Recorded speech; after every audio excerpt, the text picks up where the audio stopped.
దేవుని విషయము నిర్మలమైన మనస్సాక్షి ఇచ్చే ప్రత్యుత్తరం. నీ మనస్సాక్షి నీకు ప్రత్యుత్తరం ఇస్తుంది అంటాడు. నేను గురించి సాక్ష్యం ఇచ్చేది ఎవరు? రేపు పొద్దున్న మా పాస్టర్ గారిని అడగండి కావాలంటే. ఎవరిని అడగాలి? మా పాస్టర్ గారిని అడగండి, మా సండే స్కూల్ టీచర్ని అడగండి, కావాలంటే నా చుట్టుపక్కల ఫ్రెండ్స్ని అందరిని అడగండి. వాళ్ళు ఎవరు కాదు, నువ్వు చెప్పమంటారు. ఎవడు తెలుసా? నీ మనస్సాక్షిని అడుగుతాడండి. ఏం కాదు. ఒకసారి అందుకే వాక్యం చెప్తుంది, మోసం చేసుకోవద్దని. అందుకే వాక్యం మోసపోకుడి. ఎందుకే నీ మనస్సాక్షే అంత చెప్పడం. నీకు నువ్వే ఒకరోజు నీకు విరోధంగా నిలబడి సాక్ష్యం చెప్పే రోజు రాబోతుంది. ఆమె అందమా? అయ్యో బాబోయ్, మీరు అన్నా అనుకోని అదే జరగబోతుంది ఆ రోజు. నీ మనస్సాక్షి, నా మనస్సాక్షి, మనందరి మనస్సాక్షి ఒక రోజున మనలో నుంచి బుడుక్కుమని బయటకు వచ్చి వీడు ఇది అనగానే మన గుండె అలా చాయిపోతుంది. ఏమవుతుందండి? ఇప్పుడు మన పిల్లలు ఇలా ఇది అని అనుకోండి, పక్కన మీకు అక్కడ నుంచినేది నువ్వే, అక్కడ నుంచింది నేనే, ఏం కొడతా? సెటప్ అంటదంతే, అది ఏం ఉండదు. ఇప్పుడు మనం లోబడిపోతాం, అది మన మీద అధికారం చలాయించే పరిస్థితి వస్తుంది. అందుకే మనస్సాక్షిని ఎదిరించి వారంగా మనం ఉండకూడదు. ఇక్కడ అంటున్నాడు కదా, ఏమన్నాడు? నిర్మలమైన మనస్సాక్షి ప్రత్యుత్తరం ఇస్తుంది అంటాడు. మన మనస్సాక్షి ఎలా ఉండాలి? నిర్మలము. చెప్పండి ఒకసారి.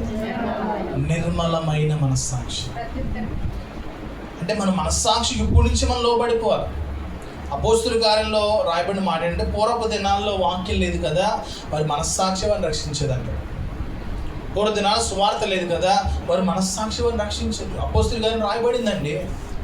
వారు జరిగించిన నీతి కార్యాలే వారిని రక్షించిందంట. సువార్త లేకపోతే ఎలాగండి? మరి నోవాహు సువార్త ఏంటి? నోవాహు వాక్యం ఎక్కడిదే?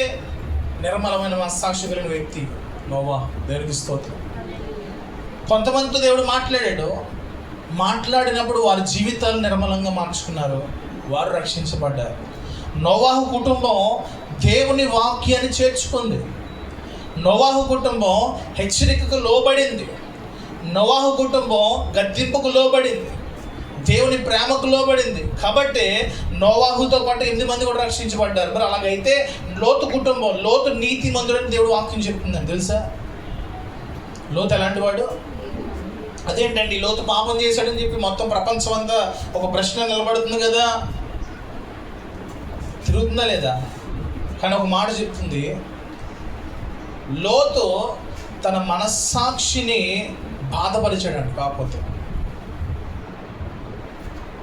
ఏం చేశాడు? లోతు తన మనస్సాక్షిని బాధపరిచి ఆ ప్రాంతాల్లో ఉండేవాడు. ఎక్కడ?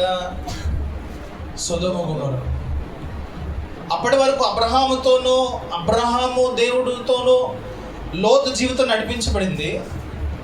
అయితే ఒకసారిగా అతని మనసు ఎందుకో సొదొమ వైపు గొమొర్రా వైపు పరిగెట్టింది. విడిపోయే పరిస్థితి వచ్చినప్పుడు నేను ఉంటాను అనాలా, వెళ్ళిపోతాను అనాలా? అంటే గొడవైంది అబ్రహాముకి లోతుగా, వాళ్ళ పని వాళ్ళకా? ఏమండి? అబ్రహాంకి లోతుకి ఏం గొడవైందా? అబ్రహాం గారు ఏదో మాట వరుసకి అని అన్నాడేమో, ఇదిగో నువ్వు అటు వెళ్ళి నేను ఇటు వెళ్తే వెళ్తాను అన్నాడు. లేదు, మన ఇద్దరం ఒకవైపు కానీ పనులు అనిపించేద్దాం అని అసలు చెప్పాలి. ఏమనాలి? పనుల కోసం కుటుంబం విడిపోద్దా, లేకపోతే కుటుంబం కోసం పనులు తీసేయాలా? ఇప్పుడు ఎలా ఉంది పరిస్థితి? ఇక్కడ పరిస్థితి ఏమైంది? అసలు లోతు దగ్గర ఏం లేదండి. అబ్రహాం దగ్గర ఉన్నప్పుడు లోతు దగ్గర ఏం లేదు. అబ్రహాముతో ఉండటం వలన లోతు ఆశీర్వదించబడ్డాడు. అబ్రహాము సేవిస్తున్న దేవుణ్ణి లోతు సేవించటం వలన లోతు కూడా దీవించబడ్డాడు. చూడండి, సొదొమ గొమొర్రా నాశనం అవడానికి వస్తున్న పరిస్థితిలో దేవుడు వెళ్ళి లోతు కుటుంబాన్ని రక్షించడానికి వెళ్ళాడు. దూతలను పంపాడు. ఎందుకు పంపాలి? పిలవబడింది అబ్రహామే కదా, మరి లోతు దాకా వెళ్ళాల్సిన అవసరం ఉందా దేవునికి? నేను అంటాను, లోతులో నీతిమంతం ఉండిపోయిందండి. దానికి స్తోత్రం. రెండవది, లోతు పిల్లలు సొదొమ గొమొర ప్రాంతంలో తమ కన్యకత్వమును కాపాడుకున్నటువంటి కుమార్తె. ఏ ప్రాంతంలో? హైదరాబాద్, బెంగళూరు, చెన్నై, పెద్ద పెద్ద సిటీస్లోకి వెళ్ళి చూడండి. అక్కడ ఉన్నటువంటి అమెరికా, కెనడా ఇవన్నీ వెళ్ళి చూడండి. అవన్నీ చాలా చిన్న కామన్ పదంలో చూస్తారు వాళ్ళు. వెర్జినిటీ అంటే వాళ్ళకి అసలు లెక్కే లేదు ఆ ప్రాంతంలో. అలాంటి ప్రాంతంలో ఉన్నటువంటి ఈ లోతు పిల్లలు జాగ్రత్త కలిగి, పరిశుద్ధత కలిగి, నీతి కలిగి, దేవునికి లేదా దేవుని మార్గంలో నడిపించబడుతున్న తన తండ్రిని వెంబడించినటువంటి పిల్లలు. మరి ఎందుకంటే పని చేశారు అని అడిగితే వారు అనుకున్నారంట, సొదొమ గొమొర తప్ప మరి ఎక్కడ మనుషులు లేరు అనుకున్నారంట. వాళ్ళు ఏమనుకున్నారు? తల్లి చనిపోయింది. ఆ దినాల్లో ఉన్నటువంటి క్రమం ఏంటి? కుటుంబాల్లోనేగా వివాహాలు చేసుకునేవారు. అవునా? కయీను ఎలా వివాహం చేసుకున్నాడు? హేబేలు ఎలా వివాహం చేసుకున్నాడు? మనకు చూడగలిగితే ఇప్పుడు సంతానం అక్కడే ఉత్పత్తి జరిగింది. మనకి ధర్మశాస్త్రం వచ్చిన తర్వాత దేవుడు ఒక నియమాన్ని ఏర్పాటు చేశాడు. దేవునికి స్తోత్రం. ధర్మశాస్త్రం వచ్చాక నియమాలు స్టార్ట్ అయినాయి. అలాగనే లోతు నీతివంతుడిగా కనబడ్డాడు, కానీ తన భార్య లోకం వైపు తిరిగింది. లోకం వైపు తిరిగి వెంటనే అక్కడ ఉపస్తంభం అయిపోయిందని రాయబడింది. అంత మాత్రమే కాదు, లోతు కుటుంబం అంతా కూడా, తన పిల్లల కుటుంబం కూడా శపితం అయిపోయినట్లుగా మనం చూస్తూ ఉన్నాం. కానీ దేవుడు లోతుని వాటికి ఒకటే మాట అంటున్నాడు, అతను నీతిమంతుడు. ఎందుకు అని అడిగితే తన మనస్సాక్షి విషయంలో అతడు నిర్మలమైన వాడిగా కనబడ్డాడు. దేవునికి స్తోత్రం. మన జీవితంలో మన రక్షణను కాపాడుకోవాలంటే ఏం కాదండి, మన మనస్సాక్షి మనం గద్దించినప్పుడల్లా ఏం చేయాలి తెలుసా? లైన్ అయిపోయి మా డాడీ గారు అల్లరి చేస్తాడు. అల్లరి చేసినప్పుడు నేను అని అడిగినప్పుడు ఏం చేస్తా తెలుసా? భయపడతాడు. నిన్న రాజమండ్రి వెళ్ళాను. మా తమ్ముడు వాళ్ళ కొడుకు నన్ను భయపెట్టమని లాస్ట్ మంత్ చెప్పాడు. అన్నం తినట్లా, రాత్రి మేము పని చేసుకుంటే మాతో పాటు తిరుగుతున్నాడు, అల్లరి చేస్తున్నాడని చెప్తే ఒకరోజు భయపెట్టాను అంతే. నిన్న మధ్యాహ్నం నేను వెళ్ళినప్పుడు నుంచి బిగుసుపోయి కూర్చున్నాడండి. ఒక మాట లేదు, ఒక ఆట లేదు. డాడీ గడు ఏమంటే కెలుగుతున్నాడు, రారా ఆడదండి, అసలు కదలట్లేదండి. మా తమ్ముడిని దింపడానికి ఒక 5 నిమిషాలు బయటికి వెళ్ళినంట. లెక్కే చెప్తుంది 5 నిమిషాలు ఆ గంట అల్లరి చేసాడు అని చెప్పి. మరలా నేను రాగానే మళ్ళీ సైలెంట్ అయిపోయాడు. దాని అర్థం ఏంటి? భయపడ్డాడా లేదా? ఏమండి?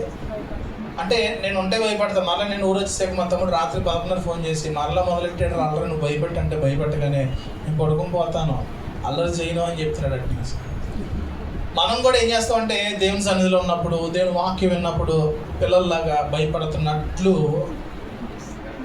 ఏం చేస్తాం. కానీ నేను లేని సమయంలో మన అల్లరి ఏది జరిగిందో, మనం కూడా దేవుని వాక్యమును మర్చిపోయి లేదా దేవుని వాక్యాన్ని పక్కన పెట్టి అల్లర్లు చేయడం స్టార్ట్ చేస్తాం.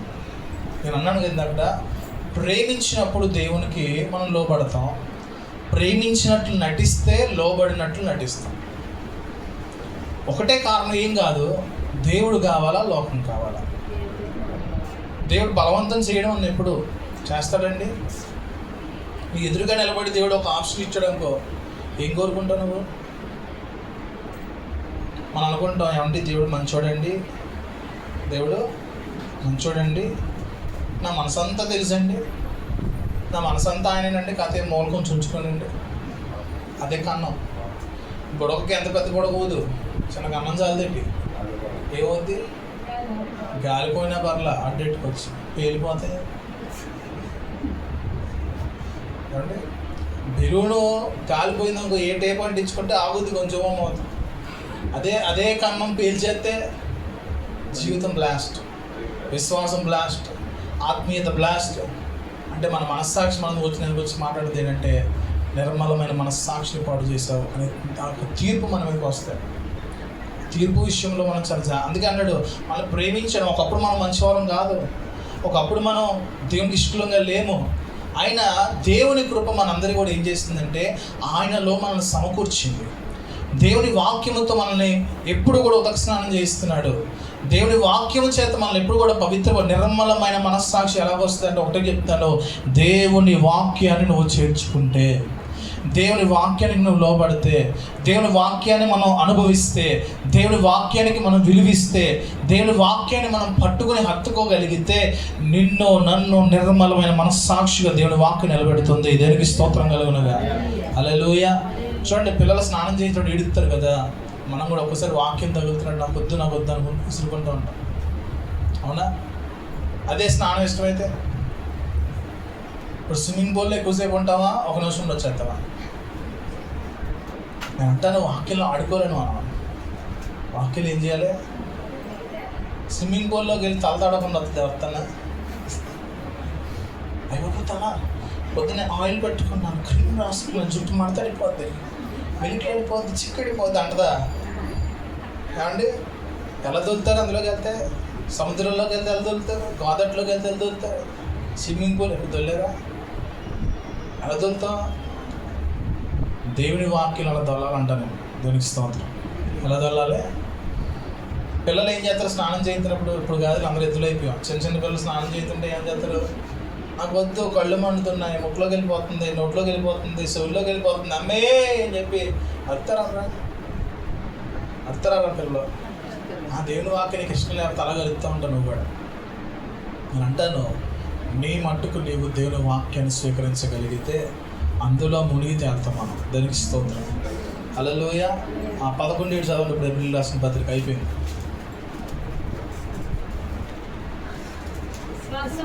విశ్వాసమును బట్టి నోవాహు అది వరకు చూడని సంగతులను గూర్చి దేవుని చేత ఏం చేయబడ్డాడు? హెచ్చరిక వచ్చింది నోవాహుకి. హెచ్చరిక రావాల్సిన అవసరం ఏముంది నోవాహుకి? నోవాహు నిర్మలమైన మనస్సాక్షి కలిగిన వాడే కదా. నోవాహు నీతిమంతుడిగా దేవునికి కనిపించాడు కదా. నోవాహు పరిశుద్ధుడిగా దేవునికి కనిపించాడు కదా. మరి అలాంటి బ్రతుకు కలిగిన వాడి దగ్గరికి కూడా హెచ్చరిక రావడం ఏంటి? నాయనా, బాబు అని ప్రేమగా మాట్లాడాలి కదా. అవునంటారా కాదంటారా? చెప్పాలి నాకు కొంచెం. హెచ్చరిక ఎవరికే? ఇప్పుడు ఈ పిల్ల స్కూల్కి వెళ్ళట్లేదండి సరిగ్గా. ఏయ్ ఎందుకు వెళ్ళట్లా? నేను సత్యబాబుని అనుకోండి, సత్యగాడిని అనుకోండి. ఎందుకు రావట్లా? ఆఫీస్ రూమ్గా ఎగ్జామ్స్ మానేస్తున్నావు ఏంటి? పరీక్షలు మార్కులు తక్కువ వస్తున్నాయి ఏంటి అని చెప్పి అంటుంది అనుకోండి.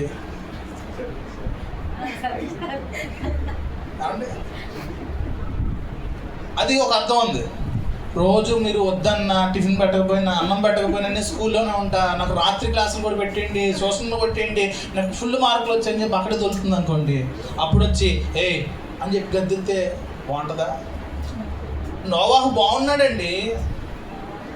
నోవాహు భూమి మీద అంతట్లో నీతిమంతుడుగా కనబడ్డాడు దేవునికి. అలాంటి వ్యక్తి దగ్గరికి దేవుడు హెచ్చరిక పంపాడంట. ఆ హెచ్చరికకి మనస్పర్ధం తెచ్చుకోవాలి మనకులాగా. భయభక్తులు అంటే ఇంకా భయభక్తులు తెచ్చుకున్నాడు. అంటే ఇంకా తనలో ఏదో పొరపాటు ఉన్నట్లుగా దేవునికి లోబడిపోయాడు. దేవునికి స్తోత్రం కలుగునుగా. హల్లెలూయా. చదవండి. భయభక్తులు గలవాడై తన ఇంటి వారి రక్షణ కొరకు ఒక ఓడ. చూడండి, నోవాహు ఎంత కష్టపడ్డాడో తెలుసా? నోవాహు ఒక్కడే బాగుపడిపోవాలనో, నోవాహు ఒక్కడే రక్షణ వెళ్ళిపోవాలనో కాదు, తన కుటుంబంలో మిగిలిన 7 కొరకు కూడా ఓడ నిర్మాణం చేశాడు. నేను స్తోత్రం చెప్తాను. నేను అంటాను, నోవాహు కూడా యేసు ప్రభువుకు ఒక సాదృశ్యంగా కనబడ్డాడు. అదేమన్నా చిన్న ఓడ? మీ అందరికీ ఒక టాస్క్ ఇస్తాను. చెక్కలు తెచ్చిన ఒక ఓడ, మీ ఎంత చేయగలిగితే అంత ఓడ, మీరు మీ ఇంట్లో వాళ్ళు సరిపోయేంత ఓడ తయారు చేస్తారు. ఫ్యామిలీ 4 సరిపడా ఒక ఓడ తయారు చేయండి. చేయగలుగుతారా? ఇప్పుడు నోవాహు కార్పెంటరా? చేయగలుగుతారా? 4 పట్టే ఓడ. మరి నోవాహు ఎలా చేసాడు? 4 కాదు, 8 మందికి. 8 మందికి కాదు, ఏనుగులకి మాత్రమే కాదు, సింహాలకు మాత్రమే కాదు, ఎలుగుబంట్లకి. పెద్ద చెప్తున్నాను, చిన్న ఎలాగో ఏనుగు మధ్యలో దూరిపోయి మేకపిల్లలు బతికేయగలుగుతాయి. అందుకే పెద్దగా చెప్తున్నాను. ఏమంటే అంటే తర్వాత జిరాఫీలు ఇవన్నీ పట్టడానికి ప్రభువా నేనే దొరికానా? మా 8 మందికి చేసుకోమన్నావు, నా కుటుంబం కాబట్టి ఓకే నేను చేస్తాను. ఇవన్నీ నేను ఎందుకు చేయాలి? దేవదూతలను పంపచ్చు కదా అన్నాడా? నేను అంటాను లోబడ్డాడండి. దేని స్తోత్రం చెప్తాడు. ఏం చేశాడు? యేసు ప్రభు కూడా అలాగే లోబడ్డాడు. 420 సంవత్సరాలు వాక్యంలో 120 సంవత్సరాలు దేవుని దీర్ఘశాంతము కనిపెడుతూ వచ్చిందంట. ఎన్ని సంవత్సరాలు? 120 సంవత్సరాలు నోవాహు ఓడ కట్టాడు. చరిత్రకారులో చెప్పబడిన అంచనా యేసుక్రీస్తు ప్రభువు చెప్పి 2025 సంవత్సరాలు అయింది. ఈ 2025 సంవత్సరాలలో దేవుని దీర్ఘశాంతం ఇంకనూ కనిపెడుతుంది. అంటే నోవాహు కాలము కంటే కూడా ఇప్పుడు అతిక్రమం ఇంకా పెరిగిపోయింది. నోవాహు కాలము కంటే కూడా దేవునికి విరోధము ఇంకా పెరిగిపోయింది. అయినా అప్పటికంటే ఇప్పుడు దీర్ఘశాంతం మరి ఎక్కువగా ఉంది. దాని అర్థం తెలుసా? యేసు రక్తము దేవుని కోపాన్ని శాంతపరుస్తుంది. దానికి స్తోత్రం కలుగునుగా. హల్లెలూయా. ఆ దినాల్లో యేసు రక్తం లేక త్వరగా మండింది. దేవుని రాకడ ఇప్పుడు రావాల్సిందే, కానీ యేసు రక్త విజ్ఞాపన జరుగుతుందంటే ఏం జరుగుతుంది? యేసు రక్తము విజ్ఞాపన. ఏంటి ఆ విజ్ఞాపన తెలుసా? ఇంకా మారాల్సిన వాళ్ళు ఉన్నారు, ఇంకా రక్షించబడిన వారు ఉన్నారు, ఇంకా సంఘం చెక్కబడాల్సి ఉంది, ఇంకా మార్పు చెందవలసి ఉంది, ఇంకా పరిపూర్ణత రావాల్సి ఉంది, ఇంకా నీకోసం నిలబడే పరిస్థితి చాలా మందికి లేదు అని చెప్పి విజ్ఞాపన జరుగుతూ ఉందంటే దేనికి స్తోత్రం కలుగునుగా. హల్లెలూయా. అంటాను రక్షణను మనం జాగ్రత్తగా కాపాడుకోవాలి.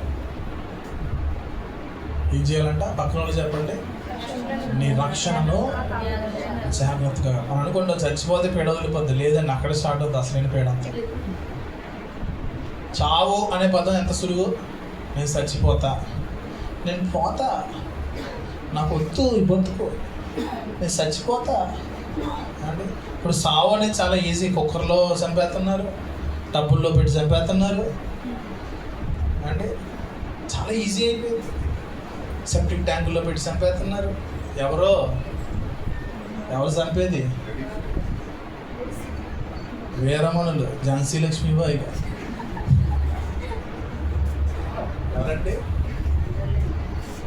ఇప్పుడు కొత్తగా బాగా చెప్తున్నారు, కొత్త చట్టాన్ని రాయాలంటే నెలకు కోసం ఉదయం ఇస్తా. చాలా భయంకరంగా తయారైంది ప్రపంచం, తలకిందులు అయిపోయింది చెప్పాలంటే. ఈ అంచె దినాల్లో మనం ఏం కాపాడుకోవాలి?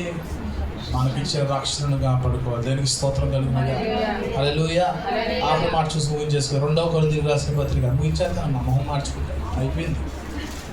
2 కొరింథీయులకు రాసిన పత్రిక 6వ అధ్యాయం 18 నుంచి 7 అధ్యాయం 1వ వచనం దాకా 2 నిమిషాలు వదిలేస్తాను నేను. ఓకేనా?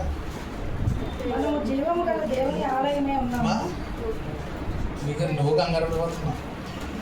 కూరండలు మీ ఆయన గారు వచ్చారు కొంత ప్రాంతం నుంచి వచ్చారా? తీసారా? నేనే తీలే. ఇంకా సోదెక్కిపోయింది నాకు. ప్రార్థించండి సోది తగ్గించాలి. 2 కొరింథీయులకు రాసిన పత్రిక 6వ అధ్యాయం 18 నుంచి 7వ అధ్యాయం 1వ వచనం. మనము జీవము గల దేవుని ఆలయమై ఉన్నాము. అందుకు దేవుడు ఇలాగ సెలవిస్తున్నాడు, నేను వారిలో నివసించి సంచరిస్తాను, నేను వారికి దేవుణ్ణి ఉంటాను, వారు నా ప్రజలై ఉంటారు. కావున మీరు వారి మధ్య నుండి బయలు వెడలి ఏం చేయాలి? అండర్లైన్ చేసుకోండి అన్నమాట. ఎక్కడ? చాట్పూర్లో. ఎక్కడ? తూర్పు వీధిలో. మమ్మల్ని అంటుకోదు, మేము పెద్ద కాపులు, మీరు చిన్న కాపులు అండ్ అంతేనా? ఎలా వేరై ఉండాలి? ఇంత మనం చదివాం, మూర్ఖులకి తరం వరకు వేరై ఉండండి. ఇక్కడ దేవుడు మాట్లాడుతున్న మాట తెలుసా? దేవుని మనము జీవం గల దేవునికి ఆలయమై ఉన్నామంటాడు. మనందరూ ఎవరు అంట చెప్పండి, పక్కన చెప్పండి సరే. మనము జీవం కలిగిన నిర్జీవమైన ఉండాలి. జీవము కలిగిన దేవునికి ఆలయమై ఉన్నాము. ఆ దేవుడు ఇలాగ సెలవిస్తున్నాడు ఏంటంటే, నేను చెప్పండి, మన దేవుడంట నీలో నాలో నివసించడానికి ఇష్టపడుతున్నాడు. మనము దేవుని ఆలయము, మనము దేవుని గృహము. ఎలా ఉండాలి? మనం ఉండే ఇల్లు ఎలా ఉంచుకుంటాం చెప్పండి అమ్మ. నేను అంటాను అండి, ఎలా ఉంచుకుంటాం? రొచ్చువాసన వస్తుందా ఇల్లు? ఎప్పుడన్నా రొచ్చువాసన వచ్చిన ఇల్లుకి వెళ్ళారా? నేను వెళ్తూ ఉంటాను దమ్ములేయించుకోవడానికి. దేవానికి స్తోత్రం అంటాను. అంతే ఉంటావా?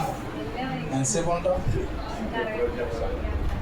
అంటే మళ్ళా ఆ ఇంట్లో బిందులో నీళ్లు తీసి నీకు ఇస్తారు.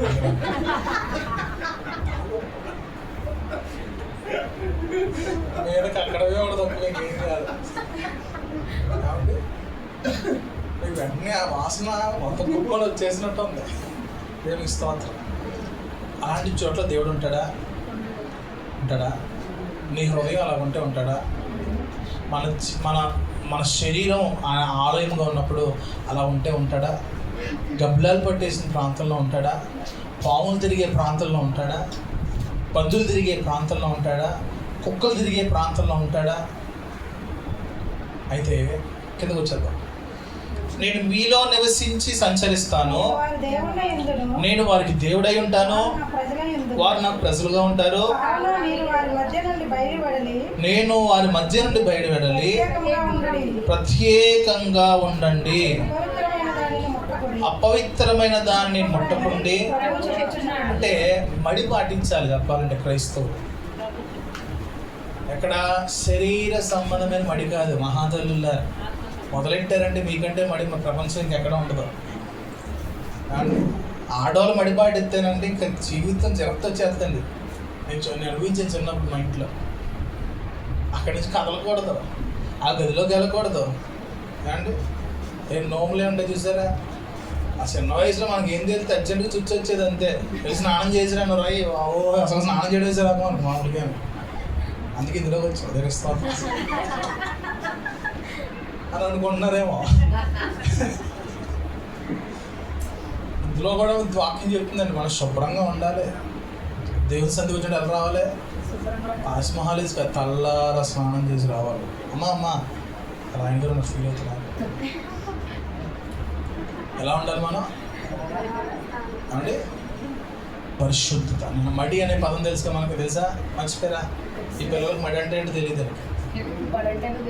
బడే తెలియదు. బాగా చెప్తారు సూపర్. అక్కడ టీచర్ అయ్యాక పదాలు వదిలేస్తుంది బాగా.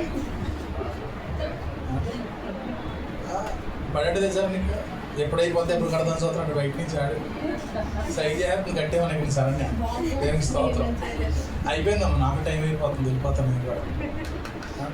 దేవుని వాక్యం చెప్తుంది ఏంటంటే, అపవిత్రమైన దాన్ని మొట్టమొదటి ప్రభు చెప్తున్నాడు. మరియు నేను మిమ్మల్ని చేర్చుకుంటాను, మీకు తండ్రినై ఉంటాను, మీరు నా కుమారులను కుమార్తెలై ఉంటారు అని సర్వశక్తి గల ప్రభువు చెప్తున్నాడు. ఇది దేవుడు చెప్పిన స్వరం అండి. ఇది దేవుడు చెప్పిన మాట ఏంటో తెలుసా? మీలో నేను ఉంటాను అంటున్నాడు ఆయన. మీకు తండ్రినై ఉంటాను, మీరు నాకు పిల్లలు కుమార్తెలు కుమారులై ఉంటారు, నేను మీకు ప్రభువునై ఉంటాను. కాబట్టి మీరు అపవిత్రమైన దానిని దేన్ని కూడా ముట్టదు. ఇవన్నీ యాజకుడికి చెప్పిన మాట అండి. ఇది చెప్పాలంటే నీవు కూడా దేవుని సన్నిధిలో ఒక యాజకత్వము జరిగించేదానుగా, యాజకత్వము జరిగించేవాడుగా ప్రభు ఏర్పాటు చేసుకున్నాడు. దేవునికి స్తోత్రం. హల్లెలూయా. ప్రియులారా, మనకు ఈ వాగ్దానములు ఉన్నాయి. పక్కన వాళ్ళు చెప్పండి. 31st ఏమొచ్చింది నీకు వాగ్దానం చెప్పు. 31 డిసెంబర్ నీకు వచ్చిన వాగ్దానం చెప్పు. మెడికల్ లేసి వస్తాం ఏంటి కొట్లు గోపులానే నరసేతులోనా? ఇదండి, ఇది వాగ్దానం అండి. ఇది పర్మనెంట్ వాగ్దానం. చెప్పండి పక్కన వాళ్ళకి. ఇది పర్మనెంట్ వాగ్దానం. ఏంటో తెలుసా? నీవు నేను ఆయనకు ఆలయమై ఉండాలి.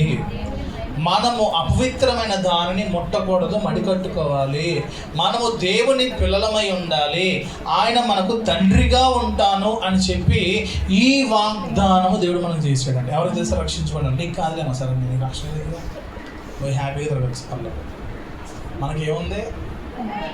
రక్షణ ఉంది మనకండి. ఇది దేవుడి స్తోత్రం చెప్పండి. రక్షణ తీసుకున్న వాళ్ళు మనకే. మనం ఏం చేయాలంట? మనం ఈ వాగ్దానంలో ఉన్నవి కనుక ఎక్కడున్నారు? దేవుని భయముతో పరిశుద్ధతను సంపూర్తి చేసుకుని, దేవుని యందు మనకి భయం ఉంటేనంట మనం కంప్లీట్ చేసేస్తాం. మన జీవితం అంతా కంప్లీట్ చేయగలుగుతాం. మనం మధ్యలో ఆగిపో, మధ్యలో పడిపో, మధ్యలో పడుకుంపో, మధ్యలో అంటే డిస్కంటిన్యూ చెయ్యం. మనం ఏం చేస్తాం తెలుసా? సంపూర్తి చేస్తాము. దేవుని భయముతో శరీరమునకును ఆత్మకును కలిగిన సమస్త కల్మషము నుండి మనలను పవిత్రులనుగా చేస్తాడు అనంద. చేసుకుందుము అనంద. ఎవరు చెయ్యాలి? ఎవరు చెయ్యాలి చెప్పండి? మనకి మనమే చేసుకోవాలి. అప్పుడప్పుడు మురికి అవుతుందండి, అవదని నేను చెప్పను. ఎందుకంటే మనం గొప్పలం కాదు. అయితే వాక్యము నీతో మాట్లాడినప్పుడు ఖచ్చితంగా నిన్ను శుభ్రపరచు. వాక్యం నీతో మాట్లాడినప్పుడు ఖచ్చితంగా నువ్వు సరి చేసుకో. వాక్యం నీతో మాట్లాడుతున్నప్పుడు ఖచ్చితంగా నువ్వు పవిత్రపరచబడడానికి ప్రయత్నించి దేవునికి స్తోత్రం చెప్తాను. హల్లెలూయా. వాక్యంలో రాయబడిన మాట, మన రక్షణను మనం జాగ్రత్తగా కాపాడుకోవాలి, మన విశ్వాసాన్ని జాగ్రత్తగా కావాలి. దేవుని చిత్తమైతే వచ్చే వారం ఆ కంటిన్యూ చేసుకుందాం. ఇప్పుడు ఈ వారం రక్షణను కాపాడుకోమని చెప్తున్నాడు. మన రక్షణ వస్త్రము, ప్రకటన గ్రంథంలో ఈ మాట కనబడుద్ది, మీ రక్షణ వస్త్రమును మీరు ఉతుకుకోండి. ఎలా ఉతుకుతారు? ఎలా ఉతుకుతారు? సబ్బుతో, నీటితో, ఇంకేమేస్తారు? కొంచెం కంఫర్ట్తో అండి. ఈ వస్త్రం ఎలా ఉండాలి? మా అందరం తెల్లని వస్త్రాలు వేసుకుంటే మాసిపోతే తెలివితేటలు ఎక్కువ, రంగు వస్త్రాలు వేసుకోవద్దు. చాలా తెలివి ఉంది. తెల్లని వస్త్రాలు ఉతకాలంటే పని ఎక్కువ. అసలుకి మీరు స్త్రీలు కుటుంబంలో నలుగురు ఉంటారు, మీ పిల్లలు కనీసం ఈ హిందీ సార్ బకెట్లో నలుగురు పనులు మీరే చెయ్యాలి. కాబట్టి తెల్లని వస్త్రాలు ఉతకాలంటే పని ఎక్కువ. కాబట్టి రంగు వస్త్రాలు అయితే రంగులు కనబడవు, రంగు వస్త్రాలు అయితే మామూలు కనబడవు. అంతే అంటారా? అవునా? తెల్లని వస్త్రాలు కనబడుతున్నాయా? నీళ్ళ మందే కనబడిపోతుంది. ఎట్టింది చిన్న మచ్చ కూడా ఆగదండి. క్రైస్తవ జీవితం తెల్లని వస్త్రంతో సమానం. స్తోత్రం. నువ్వు వేసుకొని ఇంట్లో కూర్చున్నా మాసిపోతే, వేసుకుని రోడ్డు ఎక్కినా మాసిపోతే, వేసుకుని చర్చకొచ్చినా మాసిపోతే, ఉపవాస ప్రార్థన చేసినా మాసిపోతే. మాయడం మాత్రం జరుగుతుంది, కానీ ఉతుకుకోవాల్సింది మాత్రం నువ్వే. ఈసారి ఎవరి బట్టలు ఉతుకోండి అని చెప్పి పిల్లలు వదిలేశారనుకో, వాళ్ళు నేర్చుకుంటారు. మార్పున చేసిన పిల్లలు ఉంటారు కదా, సంవత్సరం గడ్డలు అంటాడు. అప్పు చెప్పేసి ఏం లేదు, నీ బట్టలు ఉతుక్కోరని చెప్పాం కానీ అర్థమవుతుంది. మాయడం మాపడం కష్టం అవుతుందండి. అర్థమైందా? లేకపోతే మాపిన బస్సులు అలా ఉంచేసి స్కూల్ డ్రెస్ మరలా వేసేయండి పిల్లలకి. అడికి అర్థం అవుతుంది. మా అమ్మ ఎంత కష్టపడుతుంది, ఇప్పుడు మాపకూడదురా, స్కూల్కి వెళ్ళి మరలా ఇంటికి వచ్చి బట్టలు ఇప్పేయాలన్నట్టు తెలుసుకుంటుంది. అడికి నేను ఏం చేసాను తెలుసా? వైట్ షర్ట్ మాకు స్కూల్లో, ఇప్పుడు ఇదో స్కూల్లో వైట్ షర్టు బ్లూ నెక్కరు, అంతే కదా. ఇప్పుడు కలర్ కాదు, సివిల్ డ్రెస్ తెలియట్లేదు, స్కూల్ డ్రెస్ తెలియట్లేదు, అలా ఉంది. ఒకప్పుడు ఒకటే వైటు బ్లూ. నాకు రోజు సాయంత్రం స్కూల్ అవగానే ఆడుకోవడం అలవాటు. సంవత్సరం కూడా తొలివాడు నేను 10th వచ్చాక కూడా క్రికెట్ ఆడేవాళ్ళం. వాడిది అట్లా తెలియదండి. సరే సరే. నేను లోపల టీషర్ట్ పెట్టినానండి స్కూల్లో. ఆ షర్ట్ ఇప్పేసి, ఎందుకంటే మా అమ్మగారు ఉతుకుతుంటే నాకు అర్థమైపోయింది. ఉతకడం పక్కన తిట్టేసేది మా అమ్మగారు. నాకు తోలు గొడ్డలా చేసుకొస్తున్నారా, ఈసారి స్కూల్ డ్రెస్ ఉతుకున్నావు. స్కూల్ డ్రెస్ వేసుకోకపోతే ఇప్పుడు అయితే ఎవరు పట్టించుకోవట్లేదు. సివిల్ డ్రెస్ వేసుకొచ్చినా అమ్మ హీరోయిన్ వచ్చింది, హీరో వచ్చాడని వదిలేస్తున్నారు. అది నాళ్ళ స్కూల్ డ్రెస్ వేసుకోకపోతే తొక్క తీసేవారండి. ఏం చేసేవారు? ఆ భయం ఉండేది ముందు మాకు. సగం భయం టీచర్లకే ఉండేది, డ్రిల్ మాస్టర్ భయం ఉండేది. ఇప్పుడు పిల్లలకి సార్లు భయపడుతున్నారు, ప్రిన్సిపల్ వణికిపోతుంది. ఎక్కువ వచ్చింది అనుకున్నాడు. అది నాళ్ళ మాకు వచ్చేది. అది దేనికి స్తోత్రం. కాబట్టి భయం ఉండాలి మనలో. ఏముండాలి? రక్షణ వస్త్రమును జాగ్రత్తగా మనం ఉతుక్కోవాలి. పవిత్రపరుచుకోవాలి. నిర్మలమైన మనస్సాక్షి మనం కలిగి ఉండాలి. అలాంటి మనస్సాక్షి కలిగి ఉండాలని దేవుడు సంఘాన్ని కోరుకుంటున్నాడు. అటు మాటల చేత అటువంటి పరిశుద్ధతలో దేవుడు మనందరినీ కూడా బలపరిచి నడిపించింది గాక. ఆమె ప్రార్థన చేద్దాం. మోకరించండి.